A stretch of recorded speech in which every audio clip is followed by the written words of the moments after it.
educator from Minnesota. Welcome to the Woodworking Network podcast, Bobby. Yes, thank you for having me. It's a pleasure to be here. That's great.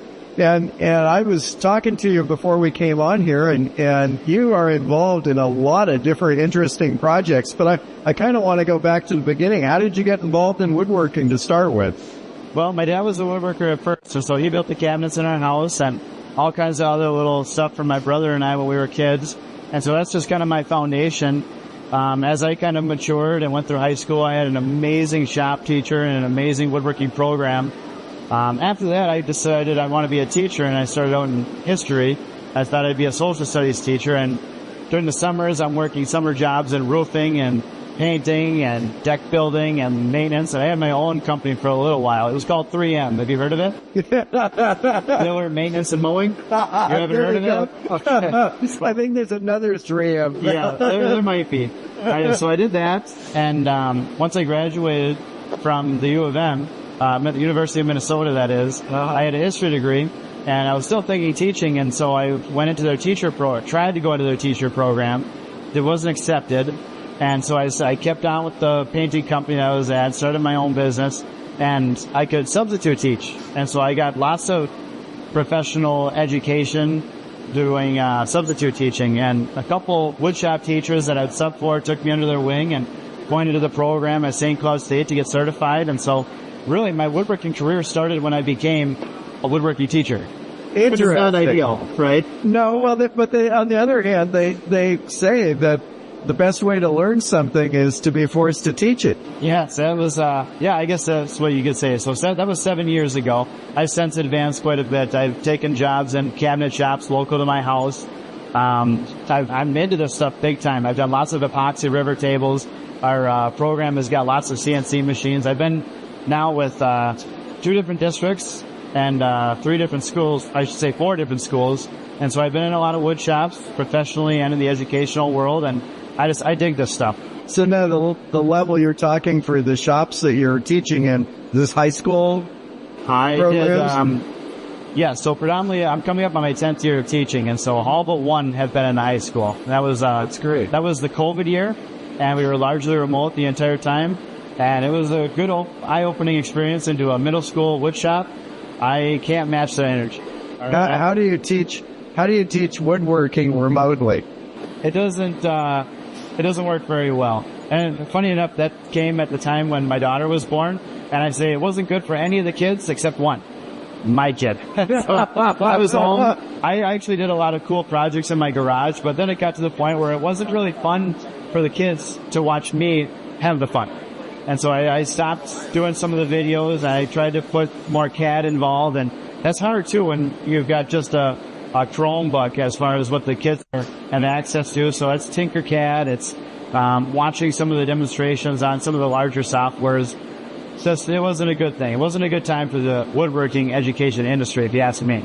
Yeah, so it sounds like you've got a diversified program, and I know that you're also doing stuff on YouTube, and you have your own podcast. Yeah, it's nothing like this, okay? It's just me and my iPhone, and uncut and unedited and authentic. Okay, we'll call it authentic. Authentic. There you go. That's good. That's good. How many kids do you roughly have a year in your program? A couple hundred. So I run through a couple hundred kids about every trimester.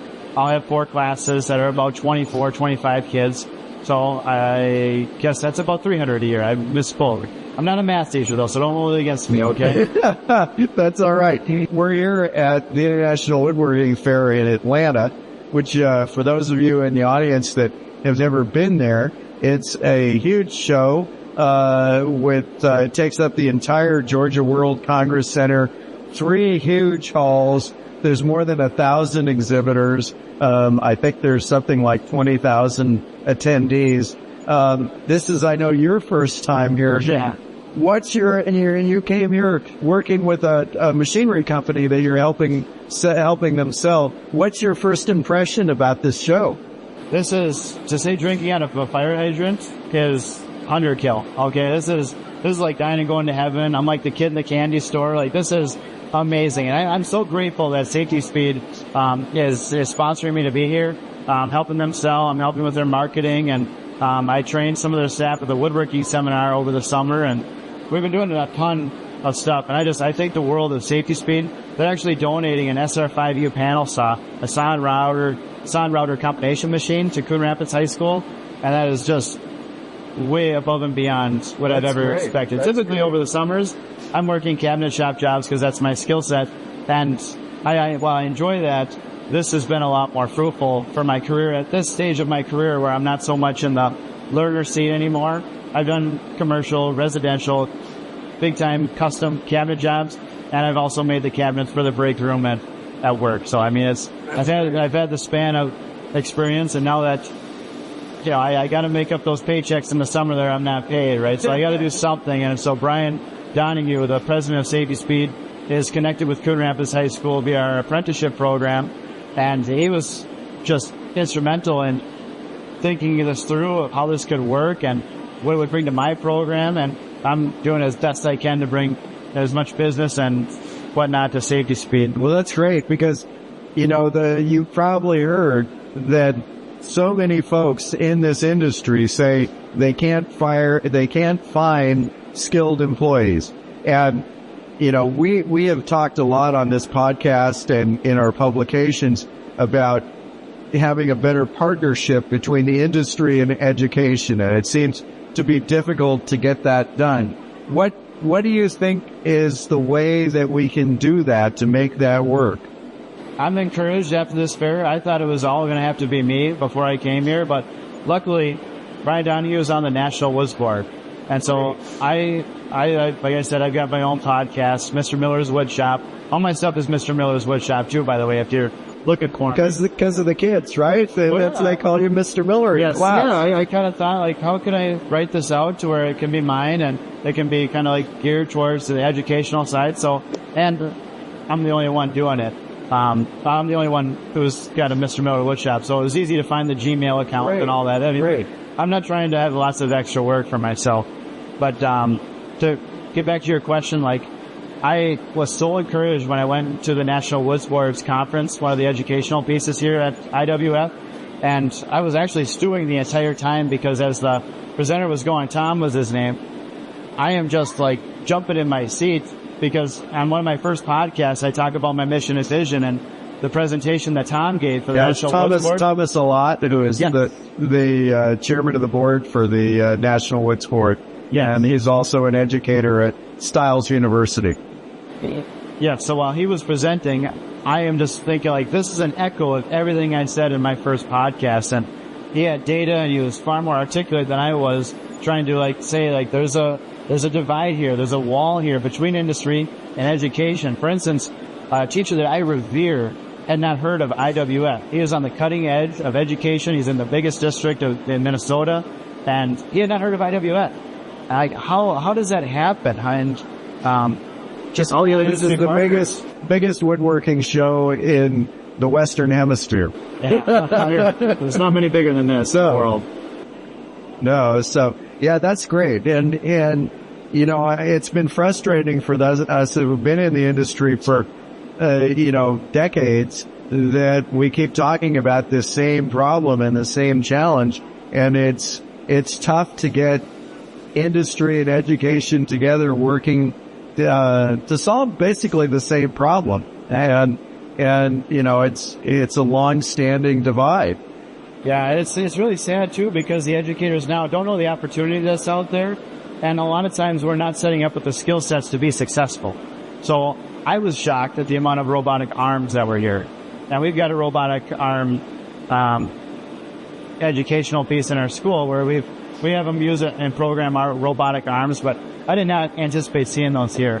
So that's just one thing that just floored me. Oh, they're all over the place here. Yeah. In fact, I was watching yesterday a company called Malinge from Sweden was demonstrating a robot that was assembling a complete cabinet box all by itself with no glue, no fasteners, using a joinery system kind of like what's used for flooring, for laminate flooring. Sure. And it would, in a minute, it would put the box together and then pick up the completed box and set it aside or stack it and get on to the next one.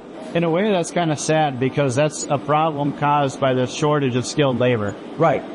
So I'm encouraged to see that, but also kind of bummed. But I Well, don't think I think, people get scared about automation. They say, oh, it's going to take jobs. It doesn't really take jobs. It adds opportunity.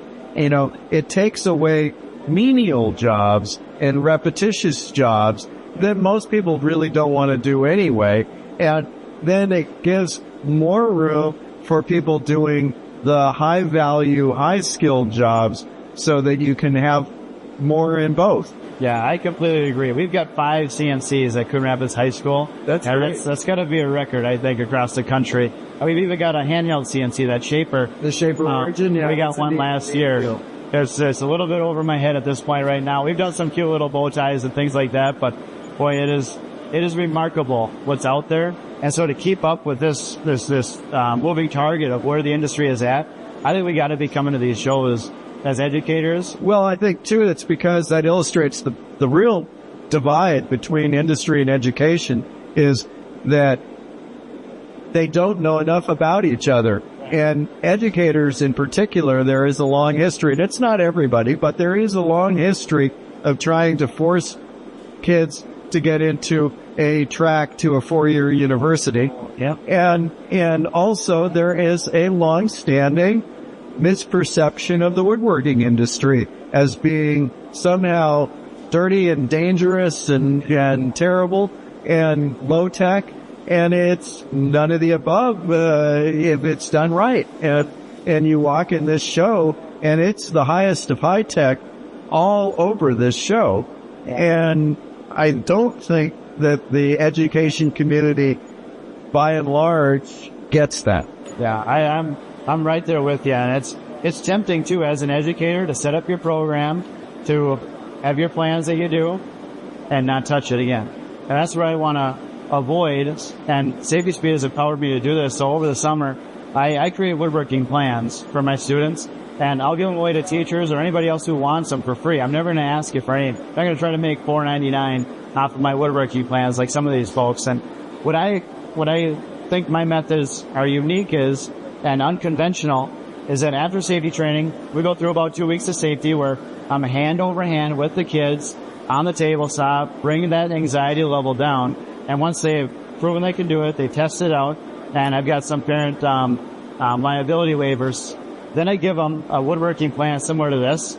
He's showing me a coffee table plan. That's cool. Yes, and so there's a cutting list like a normal woodworking plan, but then I've written this as about as simple as you can make it for high school kids, because the kind of kids that enter my shop, they're not reading at a college level. So if you give them the Wood Magazine plan, that's great. They're not going to read it. I was given the Wood Magazine plan about 5 years ago, and I didn't read it.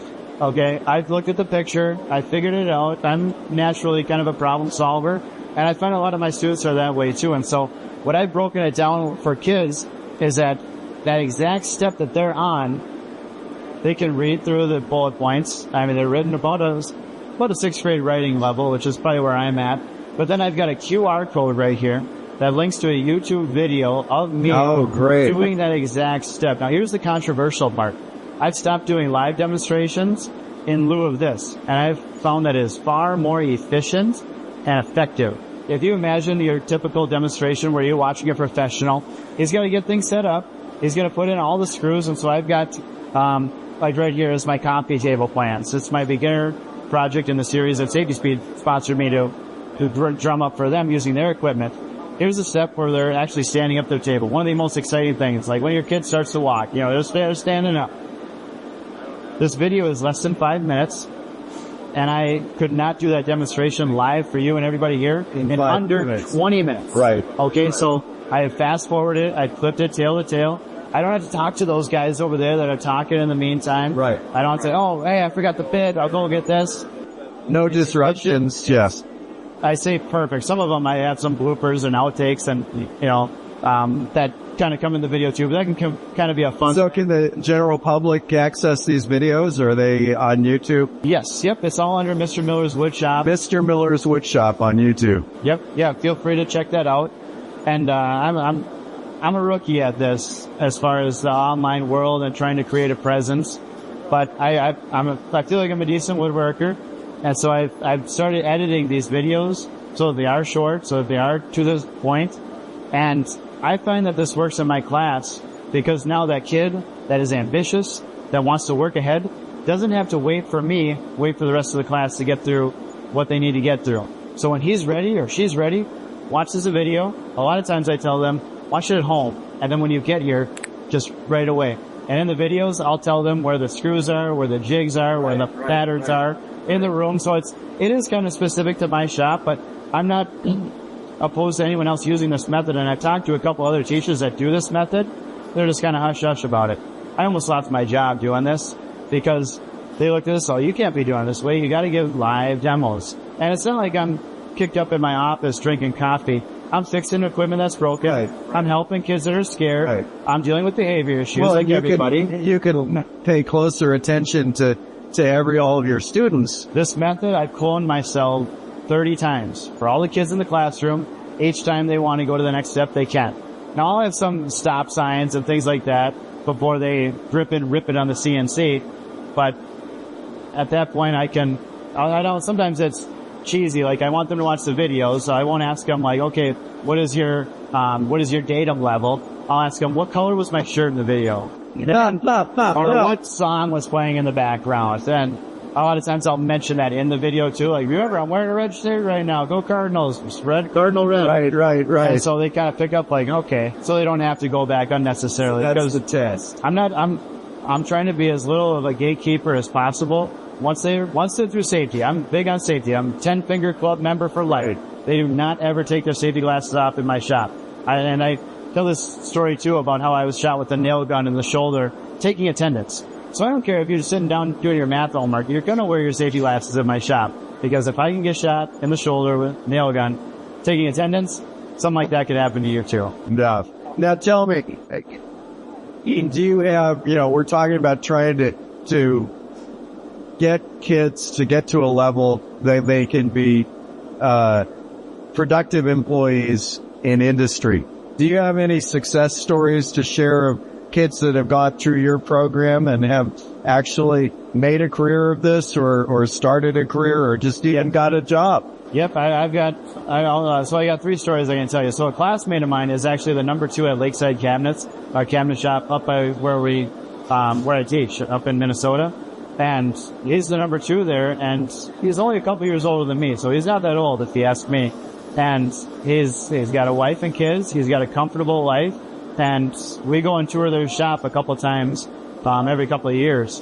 And it's phenomenal to see what's going on. They got a lot of the equipment that you see here. And so when I can bring kids to their shop, see a classmate of mine makes it enjoyable for me, and he can give back to the program as well. And it means by shutting down production for a couple hours while we pass through. And then I've got a couple of kids that have started their own business, and they've revealed to me that they didn't need all these other programs and all these other required classes. The class that made the most difference was mine. And I'm not trying to brag or anything, but I go through safety, bill of materials, how to build, and I also talk a little bit about how to market yourself. Once they were done, I'm also a graphic design teacher too, and so I've put up this cheesy little thing where I want you to draw yourself up an ad, a magazine. Oh, that's a great idea. For your end table, for your entertainment center, for your rocking chair, whatever you built. Okay, make a magazine cover for it. And some kids really do a good job. Sometimes it's just a picture of their stuff. No, but it gets them thinking in that direction too. That's great to introduce those levels because, I tell people that most of the people that go into woodworking go into it because they like to make stuff, not because they intended to make a lot of money in a business. Yeah. And they need to learn those business skills to be successful and survive. Last story I'll share on one of my former students. He went through my whole program, and he was like, where do I go next? And I gave him several employers looking, but his folks really wanted him to go the college route. And so they compromised with St. Paul College. They have a cabinet making program there. And we actually toured there a couple of years ago after he graduated.